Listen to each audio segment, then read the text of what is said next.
Ravi de vous retrouver pour un nouvel entretien dans le cadre du think tank Économie Santé des Éco-conférences. Aujourd'hui, un invité qui s'intéresse particulièrement à l'hôpital, Benoît Péricard, associé KPMG. Alors, dans ce think tank, on réfléchit à beaucoup de choses et on réfléchit en particulier, Benoît Péricard, merci de participer à ce think tank, merci d'être ici, à l'hôpital. Alors, est-ce que l'hôpital, on dit que ça coûte trop cher, mais si on regarde un petit peu plus loin, si on essaie de dépasser un petit peu les problèmes conjoncturels d'aujourd'hui, est-ce qu'il faut envisager une mutation profonde de l'hôpital, considérant que ça peut être un recours plus précautionneux, moins souvent, ou et s'il faut réfléchir à une mutation de l'hôpital, comment l'anticiper? Quel est votre point de vue là-dessus? Alors, pour se projeter vers l'avenir, on ne peut pas faire l'économie d'analyser un tout petit peu ce qui s'est passé dans les 15 dernières années. En termes de coûts relatifs de l'hôpital par rapport aux autres dépenses de santé, contrairement à ce qu'on dit parfois, le coût de l'hôpital a diminué puisqu'il était au-dessus, pas loin de 55, plus de 55%, et maintenant on est plutôt autour de 45%. Il y a eu à la fois des évolutions douces et puis une évolution beaucoup plus forte pour l'hôpital public, pas pour les cliniques privées, mais pour l'hôpital public, qui est évidemment la tarification à l'activité, qui a introduit un très bon principe économique qui est celui à la fois de la gestion médico-économique de l'hôpital, à la fois par les médecins qui le goûtaient guère, il faut bien le dire, et puis par les gestionnaires, les managers, qu'on n'appelle plus maintenant uniquement l'administration. Donc là, il y a eu un progrès réel, et puis d'autre part, personne ne peut contester le principe même de la tarification activité, qu'on soit payé en partie ou grandement pour ce qu'on fait, je crois que c'est un bon principe. Mais il y a des effets pervers, si on parle de la T2A, il y a des effets inflationnistes. Oui, il y a des effets pervers qui sont bien connus, je crois, de la littérature, de ce qu'on a vu dans d'autres pays. Il y a aussi un principe de base de tout outil, c'est qu'aucun outil n'est éternel et est inscrit dans le marbre. Donc il faut savoir le faire évoluer, pas trop non plus, parce que sinon on ne donne pas des signaux clairs aux acteurs, notamment quand on change la tarification trop souvent, ou la nomenclature. Cette T2A peut nous dire comment va évoluer l'hôpital à l'avenir, et comment anticiper cette mutation si elle a lieu. Alors, c'est justement en voyant les effets pervers, peut-être, qu'on peut envisager l'avenir. Alors, il y a au moins deux qu'il faut corriger. Il y a celui de la proportion de la tarification activité par rapport aux missions qui seraient financées plus collectivement ou plus même si on repart du budget global, ce ne sera pas le budget global d'antan, ce sera le budget global de demain.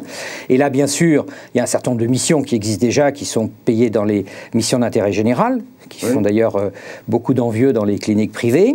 Il y a aussi le facteur géographique, qu'on oublie trop souvent, que des pays comme la Norvège ou comme le Canada connaissent bien, où il faut nécessairement pas avoir le même tarif, qu'on soit dans le centre d'une capitale ou alors dans un lieu un peu plus reculé, où nécessairement le coût moyen de ce qu'on va y faire va coûter plus cher. C'est absolument évident. Alors moins d'hôpital à l'avenir ?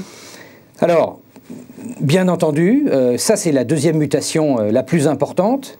Je ne dirais pas moins d'hôpital. Ça va se traduire par moins d'hospitalisation, mais ça va se traduire sans doute par mieux d'hôpital. Alors, vous me direz, on dit toujours ça, on ne dit pas moins, mais mieux. Mais en effet, c'est cela. Je prends l'exemple, par exemple, des CHU, qui sont les vaisseaux amiraux de la flotte hospitalière française. La T2A a révélé qu'économiquement, ils étaient souvent en difficulté, les plus gros d'entre eux d'ailleurs, et que pour parvenir à l'équilibre, il fallait qu'ils fassent des efforts considérables et souvent presque inatteignables. Il y a certainement une évolution à faire avec moins et peut-être des plus petits hôpitaux. Il y a quand même, clairement en France, on a pris l'option de très gros hôpitaux, et quand on voit, on est sans doute les seuls au monde à avoir des hôpitaux de cette taille-là, donc on ne peut pas avoir raison tout le temps contre tout le monde, et nécessairement, je pense qu'il faudra scinder, ce que fait d'ailleurs en partie la PHP aujourd'hui, scinder les hôpitaux pour avoir une gestion au plus près du terrain, ce qui ne veut pas dire que la structure mère, le holding en quelque sorte hospitalier doit s'effacer. Bien au contraire, il doit avoir au contraire une extension territoriale. Il doit avoir à la fois une extension territoriale et en même temps un élargissement de l'offre qu'il peut offrir aux assurés et aux patients. En quelque sorte, des plateaux techniques très sophistiqués, mais en plus petit nombre, et beaucoup de petits établissements plus proches de la population. Tout à fait. On se demande souvent, quand on va par exemple aux États-Unis, est-ce qu'on peut retirer du système de santé américain qui, on le sait bien, est très inégalitaire, mais à l'intérieur d'inégalités, il y a des choses qui marchent quand même assez bien. Alors, une chose, parce qu'on est arrivé où, alors, que retenir du système américain? Eh ben, c'est les réseaux de santé intégrés qui vont, disons, de la maison de santé pluridisciplinaire, hein, si on traduit en langage français, jusqu'à l'hôpital le plus sophistiqué. À condition, bien entendu, que ce ne soit pas juste une juxtaposition d'une offre, mais une offre intégrée dans laquelle il y ait soit le médecin généraliste, soit ce qui en fait fonction, qui puisse gérer le parcours du patient. Une meilleure coordination des soins, quoi. Bien sûr, une meilleure coordination. Alors, c'est vrai qu'un des effets aujourd'hui de la tarification, très segmentée, oblige finalement à se spécialiser sur un certain nombre de secteurs. Or, il faut que l'hôpital puisse offrir demain une offre plus importante. Ça passe aussi, bien sûr, par d'autres effets, comme par exemple des changements de statut, certainement, dans le statut des médecins. On va s'arrêter là, Benoît Péréka. Le sujet est immense, il vous passionne, nous aussi, et donc on pourra suivre tous ces débats sur l'hôpital, sur le blog du think tank Économie Santé, sur Internet, bien sûr. À très bientôt, au revoir. Merci.